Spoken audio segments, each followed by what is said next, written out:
Japanese nutweed, yeah, which is a crazy thing that can just destroy you as a buyer or a seller. And then what's the other thing? What did you just say? You just said something. Oh yeah, wiring. Wiring issue, electrical. Oh my days, like, sheesh.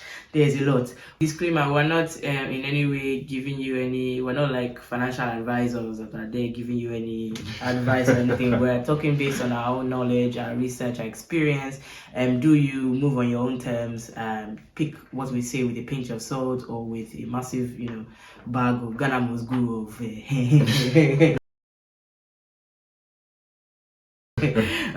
Of knowledge and wisdom, but yeah, that's that. To me, a partridge in a pear tree.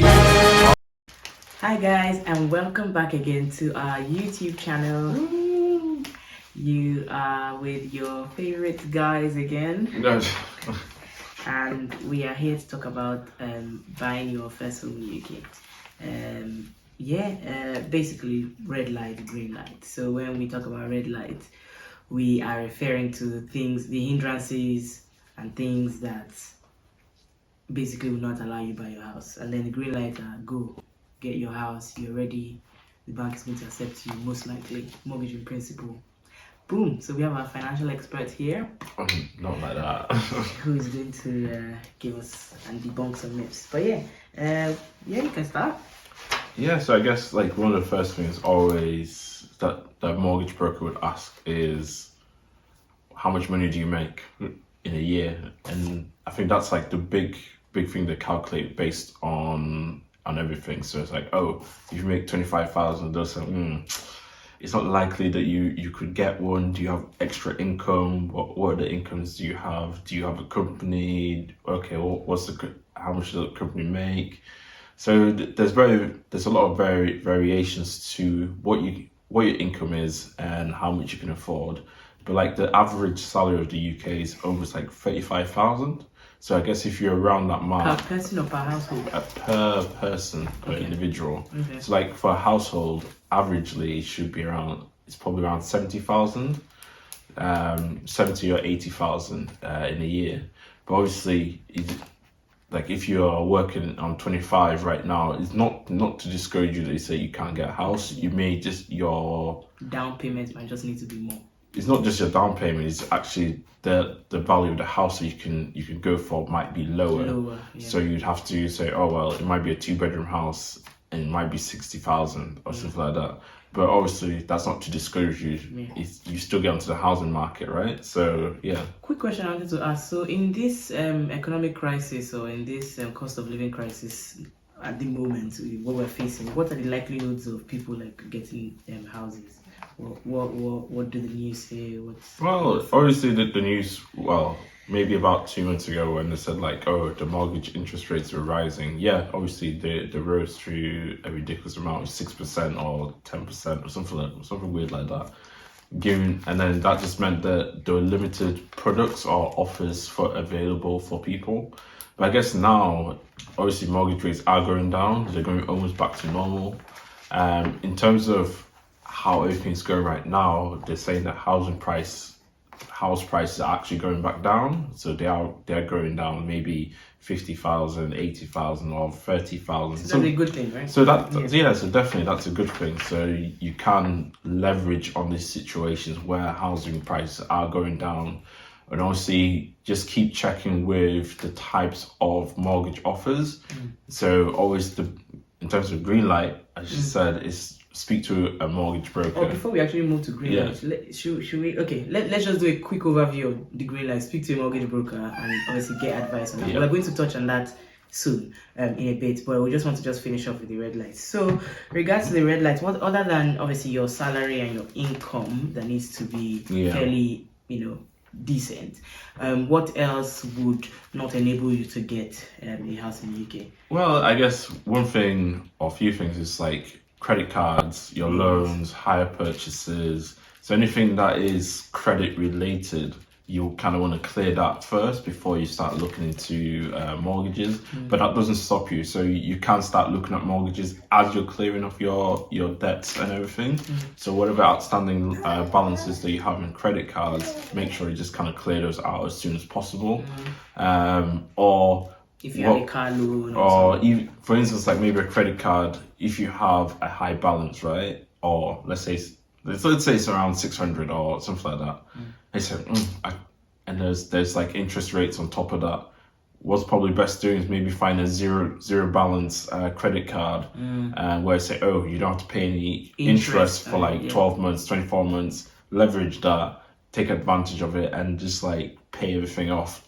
So like start paying 200, 300, whatever the amount is, until you can actually pay it off without the interest on top, which will probably be the burden that you have.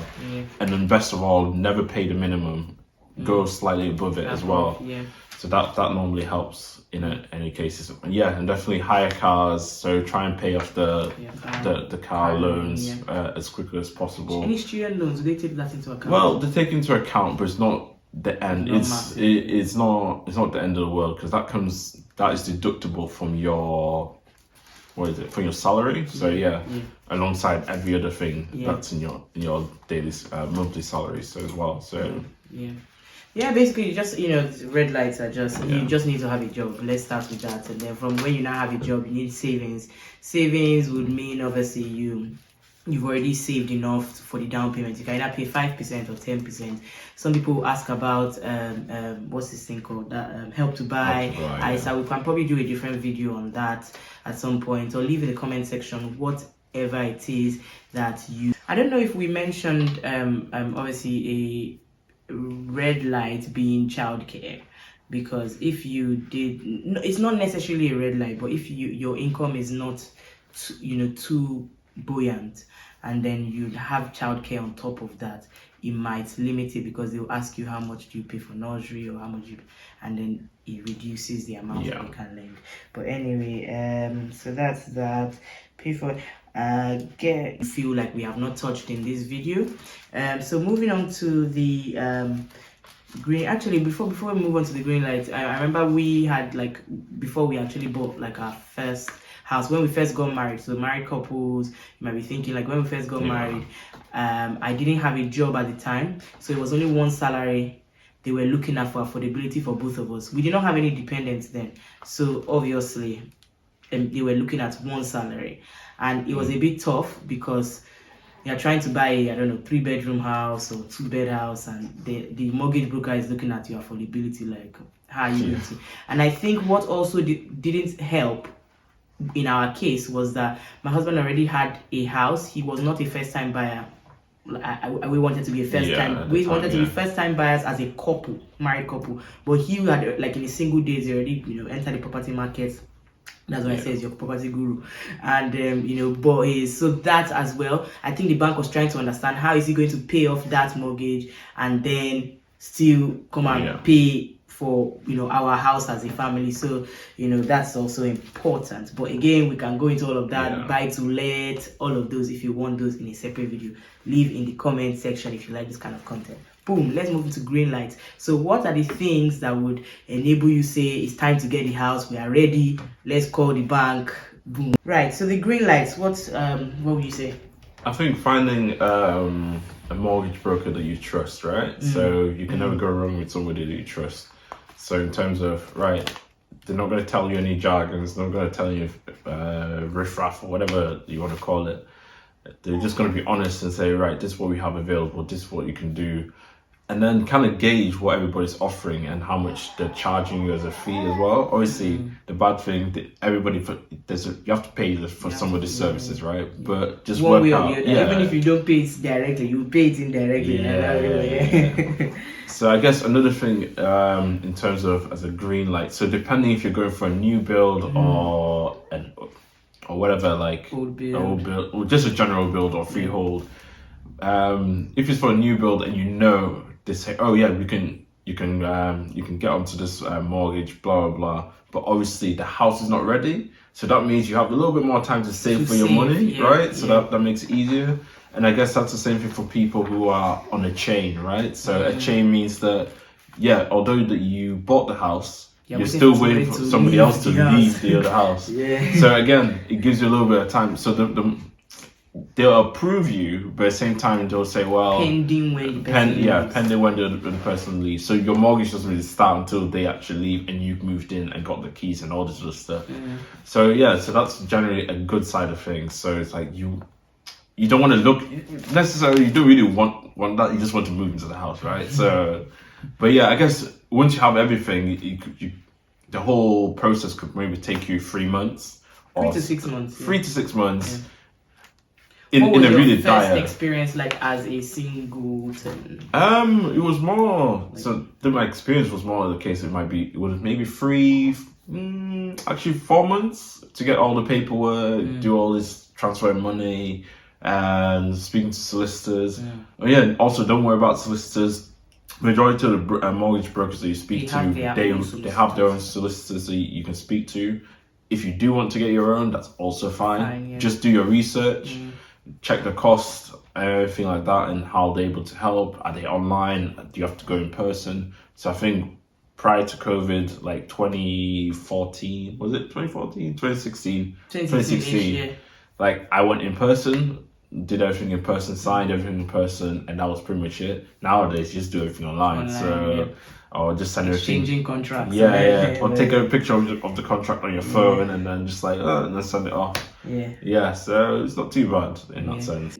There's also the option of gifting down payments. So that's also a positive. So obviously they always tell you, where you're going to get the rest of the money from. You just say it's a gift. You're going to get it from your parents or aunties, uncles, or grandparents. The person has to be a direct family member. Yeah, they have to be a direct family member. They have to sign as well. So there's a legal document they have to send saying that, once this money's been gifted, they're not going to expect it back kind of thing. It is a gift.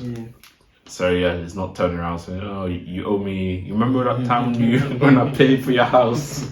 I think another thing that actually is quite interesting, and not until you're actually a seller will you now know the importance of this, is the extra surveys that you need to do in the house and checks. I know that obviously we're trying to save costs, and when you first buy a house, you just say, just do the general survey, just check. By the time you enter that house, if you've not, we're fortunate enough when we first got married. Like I said, my husband already had his own house, but we were trying to get a house as a married couple. We were trialing out a house before we wanted to buy it. And in fact, some things that you actually don't know until you actually start living in the house. When we had lived in the house for a year, we were like, no way, we're not buying this house. But if we hadn't gotten to live in that house, we wouldn't have known some of those things, some of the root issues. So if you can, please pay for those advanced checks. I know it's a pain, it's 800, 1,000 pounds or whatever. Just pay for it because you will find some things that will save you down the line when you want to sell the property. Some things in the cavity wall, some things in the structure of the building, some things in the ground and in the soil. The wiring, Japanese knotweed, which is a crazy thing that can just destroy you as a buyer or a seller. And then what's the other thing? What did you just say? You just said something. Wiring issue, electrical. Oh my days, like there's a lot. But again, if you like this kind of content, we don't want to bore you with it. Just let us know so that we know that this is what you want and we can just be dishing it back to back. So, is there anything else that you wanted to add as per green light and getting a house? I guess I don't know if it's a green light or it's maybe something sits in between. It's like it's important to know your expenses, the amount. So like every month, how much do you actually go out? It's outgoing. So you have to have that prepared before you actually speak to a finance advisor or mortgage broker. So essentially, they will look at you like this person hasn't come prepared. They're just searching for everything. So be prepared as you go into these type of meetings. Make everything clear and say that this is what I'm looking for. This is the amount I'm hoping to get for this house or to purchase for this house for. Is this realistic based on your outgoings? Again, it doesn't really matter. You can also reduce your outgoings as well. So you just it's a matter of readjusting and reevaluating and everything. So yeah, it's always good to do that. A question I had, so can somebody just say, I just want to go online and just get a mortgage in principle quickly, just go online, type 1, 2, or do they actually have to go and speak to a mortgage advisor? Because I think we'd had that conversation. Yeah, so you don't really have to go to a mortgage advisor. You can do the research yourself. So it's as long as you know what you're looking for, you do the research, that's fine. I guess you could almost get a mortgage in principle online and then maybe go to a mortgage broker just to confirm everything. But except your situation is complicated, you have one thing that leads to one thing and everything is just done. You need somebody to talk to, please. So yeah, I think it's always best to speak to somebody, because if you are searching for yourself, you're only finding those individual deals. A mortgage broker will have a more 500 other deals that that's available to them. Just think about them as agents, yes. And obviously, so there's some that don't actually charge you for fees. Maybe like Strike, I think was one. What's the other ones even? Do you remember? No, my estate is charge you. Bricks. Yeah, Purple Bricks. They don't charge you for like any fees. But don't quote me for sure. But I think Strike was definitely one that said there's no fees as such. But yeah, but do your own due diligence and everything. Don't just trust our word for it. Yeah. Just know that you can also do your research, ask the questions, ask what does the product cost, what are your service fees and everything like that. So yeah, it's always double check everything. But finally, I wanted to add about good credit rating and how to build that. You can either start off. I know obviously coming from like maybe an African country where we don't really we don't deal with credit. Credit card and all those things are a bit like taboo topics for us. They're like, please, I don't want anything, buy now, pay later. So to let me use what I have within my budget. But to build your credit rating, there's so many things you can do. You can get a credit card to obviously buy things on and pay back. You can pay off your direct debits regularly. You can, what else can you do? There are lots of ways to build a credit. If you're not paying your monthly direct debits, if you're not doing anything, if you're owing, just know that your credit rating will just be reducing like this, and your chances of getting a mortgage is it's not completely slim, but it just kind of reduces your chances. Again, in terms of your credit rating as well, make sure you don't have too many hard searches. So hard searches when someone so when you are going buying maybe a new mobile phone, you get on like credit kind of thing, so that you pay monthly debit. So you don't want them to do a hard search to say, right, this. Let me check whether you can pay. Let me check if you can afford this thing or not. That affects your credit rating and everything. So make sure you have a limited amount of those that are going on. And like invest in like a credit rating web page or like Experian, ClearScore. So those would kind of give you an idea of what your credit rating is, and then they'll give you different offers based on what your credit rating is at the minute. So it's like they'll give you offers on credit cards, what's best for you, types of higher purchasing, what's best for you again. But obviously, kind of whatever you need at that time, get it. If you don't need anything, don't get it. Just kind of improve your score as you kind of go along in life. But I think we've come to the end of this. If you like this sort of content, please do not hesitate to click on the like button. Leave a comment in the comment section if you've bought your first home, if you're on the way to buying your first home, if you're thinking about buying your first home, if you just moved to a new country and you still have lots and lots of questions that you are trying to find out. Please do not hesitate to ask us. Thank you so much for subscribing. If you haven't, please do so now. And we'll see you in the next video. Take care. Bye. Bye.